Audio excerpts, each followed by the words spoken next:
নমস্কাৰ। ভৰ দুপৰীয়াৰ এই সময়খিনিত মই মোৰ সকলো বন্ধু বান্ধৱীকে স্বাগতম জনাইছোঁ।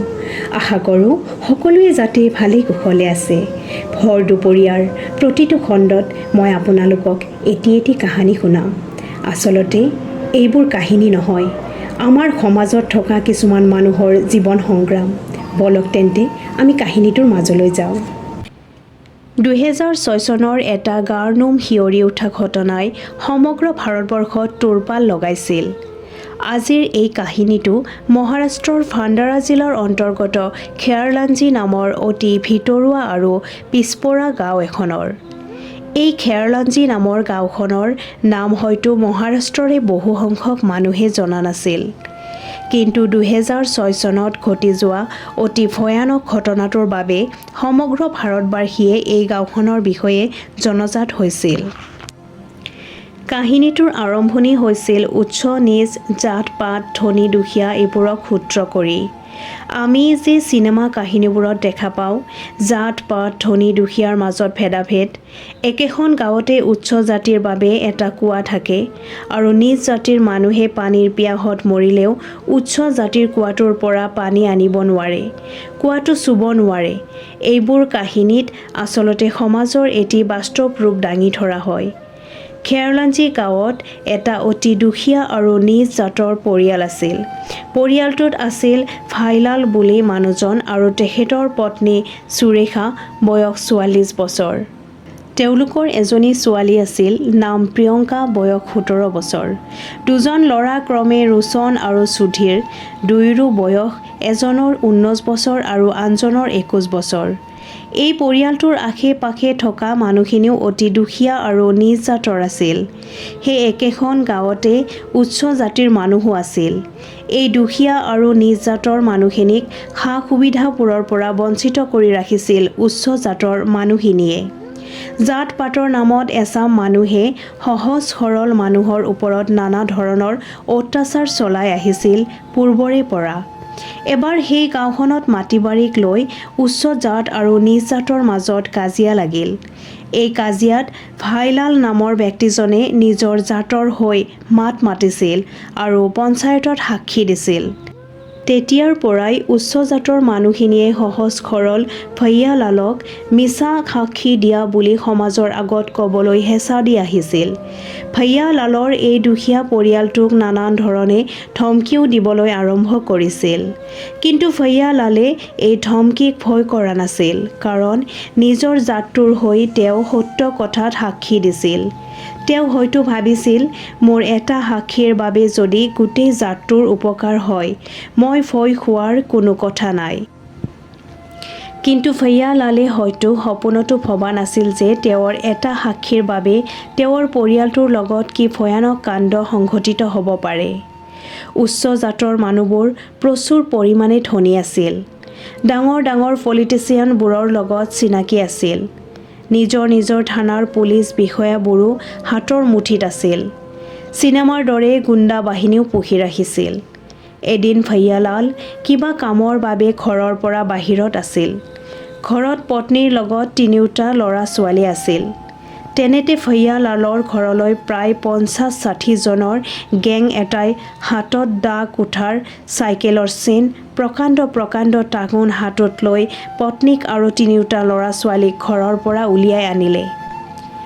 যিয়ে যেনেকৈ পাইছে তেনেকৈ চাৰিওজনক মাৰিবলৈ আৰম্ভ কৰি দিলে। গোটেই কেইজনক উলংগ কৰি ল'লে।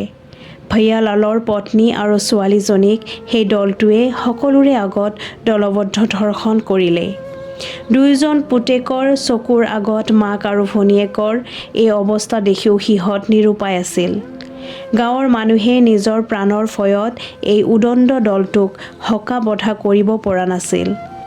সকলোৱে চকু মুখ চেপি এইবোৰ চাই গ'ল।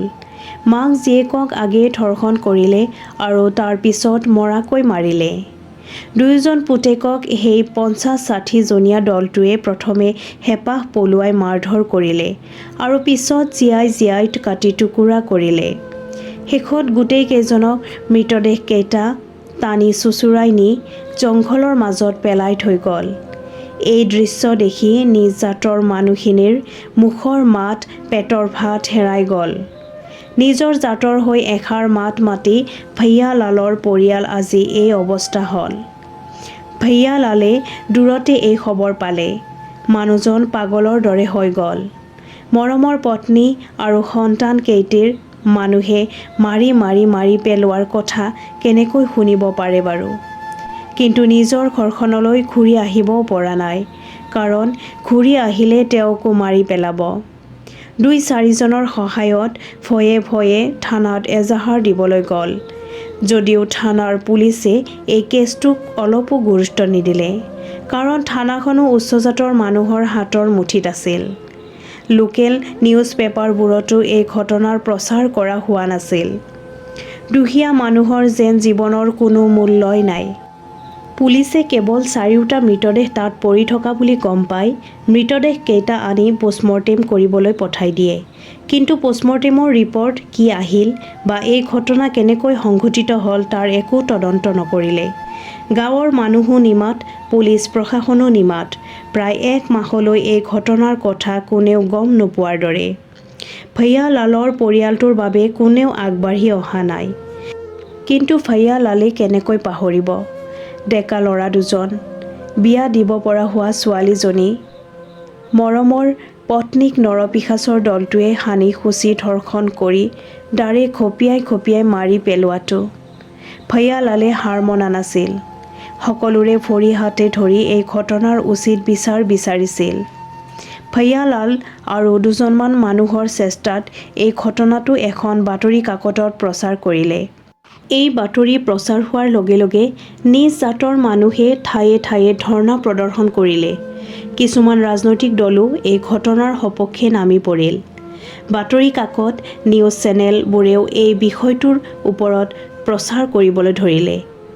এই ঘটনা যেতিয়া বনজুইৰ দৰে বিয়পিবলৈ ধৰিলে, চৰকাৰৰো গা লৰিল আৰু এই গোটেই ঘটনাটো CBIক গতালে।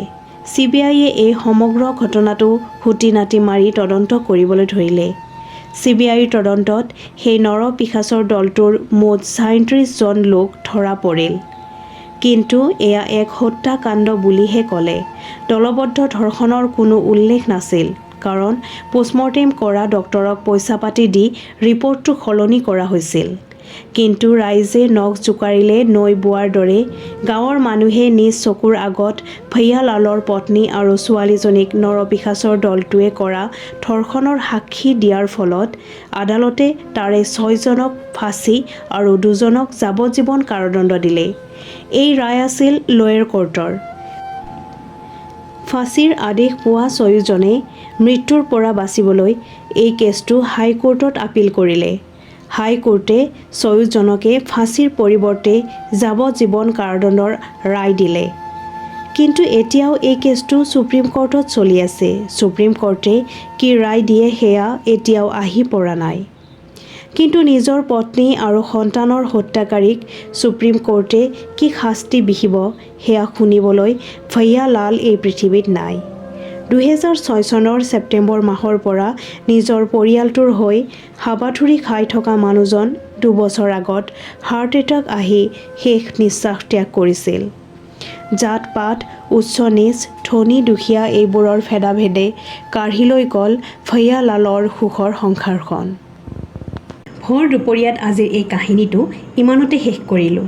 আশা কৰোঁ আপোনালোকে শুনি ভাল পাইছে, আৰু যদি ভাল পাইছে মোৰ চেনেলটো ছাবস্ক্ৰাইব কৰি দিব, লগতে লাইক আৰু কমেণ্টটো কৰিব, যাতে আমাৰ সমাজত ঘটি থকা এনেবোৰ সঁচা ঘটনাক কাহিনী ৰূপত মই আপোনালোকক শুনাব পাৰোঁ। ধন্যবাদ।